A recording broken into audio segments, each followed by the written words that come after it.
said, a handy little critter.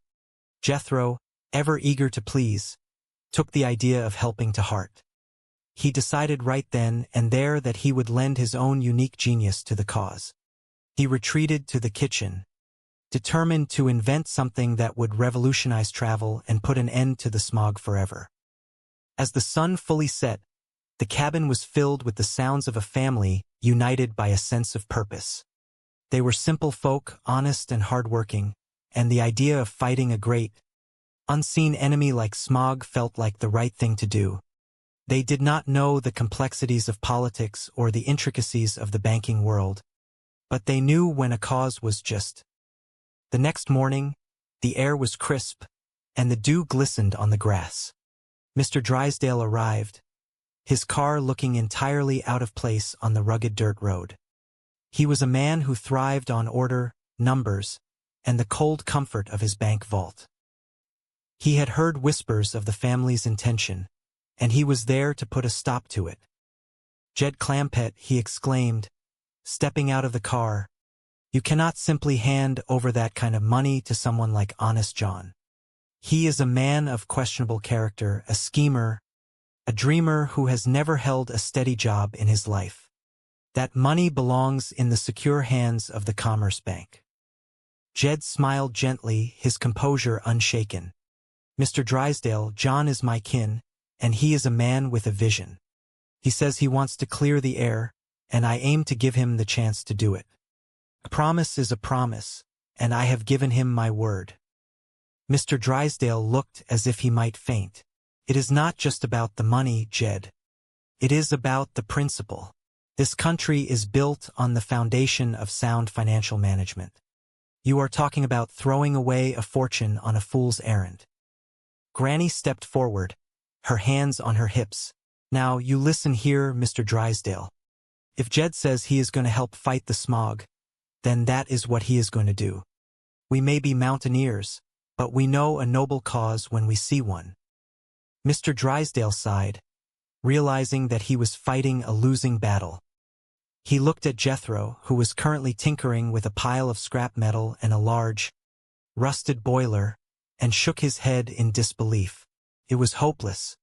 The family was determined, and their simple, unwavering resolve was a force that even the most powerful banker could not easily turn aside. Days passed, and the project moved forward with a momentum of its own. Jethro's invention began to take shape, a clanking, steaming monstrosity that he insisted was the future of transportation. He called it the Jethro Bourdain steam car. While it lacked the sleek lines of a modern automobile, it had a certain charm, a testament to his earnest, if somewhat misguided, spirit. The entire family felt the stirrings of adventure. They were going to do something important. They were going to help the president, meet the movers and shakers of the world, and make a real difference for a group of people who had spent their lives close to the earth. The prospect of visiting the nation's capital was both daunting and thrilling. They packed their belongings with care. Granny ensured that her best recipes were included, and Ellie Mae made sure her favorite little critters had everything they needed. They were not just moving, they were embarking on a mission. As they finally departed the valley, the engine of their truck roared to life, a chorus of hope and anticipation. The road ahead was long, and the challenges they would face were many, but they had each other, and they had their integrity, and in the end, that was all the wealth they had ever truly needed. The journey to Washington was a tapestry of sights and sounds that exceeded anything they had ever imagined. The vast highways, the bustling cities, and the shifting landscapes of the countryside served as a backdrop for their shared dreams. Jed, ever the observant traveler, looked out the window at the changing world, his heart full of a quiet, steady pride. When they finally arrived in the city, the sheer scale of the buildings and the intensity of the activity left them momentarily speechless. Washington was a place of power, a place where the history of their great nation was written in stone and steel. As they navigated the streets, Jethro was at the wheel of his steam car, beaming with the pride of a pioneer who had finally reached the promised land. They were a family from the mountains, but they were ready to leave their mark on the world. They were the Clampetts, and they had come to fight for the future. With every step they took toward the heart of the capital, they carried with them the spirit of their home, a spirit that was resilient, kind, and always ready to lend a helping hand. And though they knew not what lay ahead, they moved forward with the certainty of those who know that no matter how far they traveled, the most important things in life were always the ones they carried within their own hearts. As they stood before the imposing silhouette of the monuments that defined the city, Jed looked at his family, at Granny's stubborn strength, Ellie Mae's compassionate nature, and Jethro's boundless, if eccentric, enthusiasm.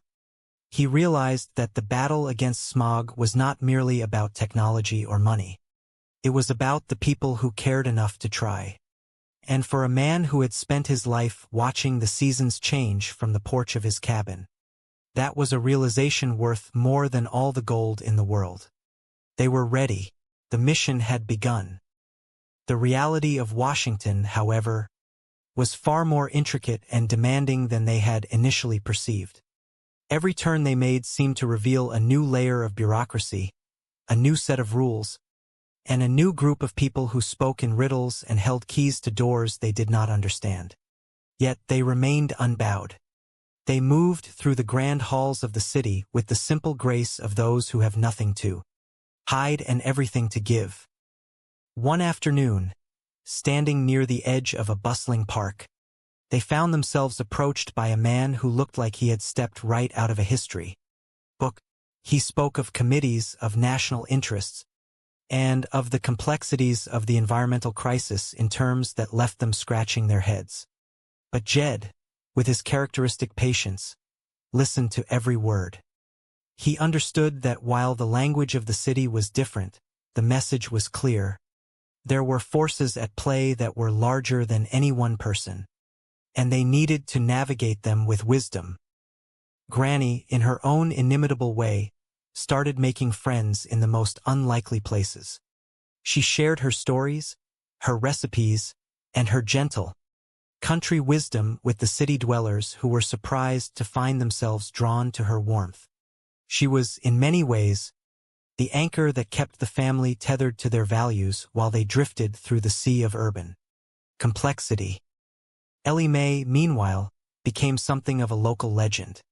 Her ability to communicate with animals, to calm the restless, and to bring a bit of nature into the heart of the concrete jungle, endeared her to everyone who crossed her path. She was a breath of fresh air, a living embodiment of the simple life they had left behind. Jethro, still convinced that he was on the verge of a major scientific breakthrough, spent his time in the local libraries and workshops, soaking up every bit of knowledge he could find. His steam car, though an object of curiosity to many, became a symbol of his determination. He was not just a dreamer. He was a doer, a young man who was determined to change the world, one bolt and one valve at a time. As the days turned into weeks, the Clampetts became an integral part of the fabric of the city, even if they never quite fit the mold of its elite. They brought a sense of humanity, a touch of the wilderness, and a reminder of what it meant to live with a clear conscience. They were a reminder that at the core of all the noise and the politics, the most essential things remained the same: love, honesty, and the enduring strength of a family that stood together through thick and thin. There were moments when the pressure became almost too much to bear, when the complex web of red tape threatened to entangle them, when the demands of their project seemed to conflict with the realities of the capital. They retreated to their hotel rooms to regroup.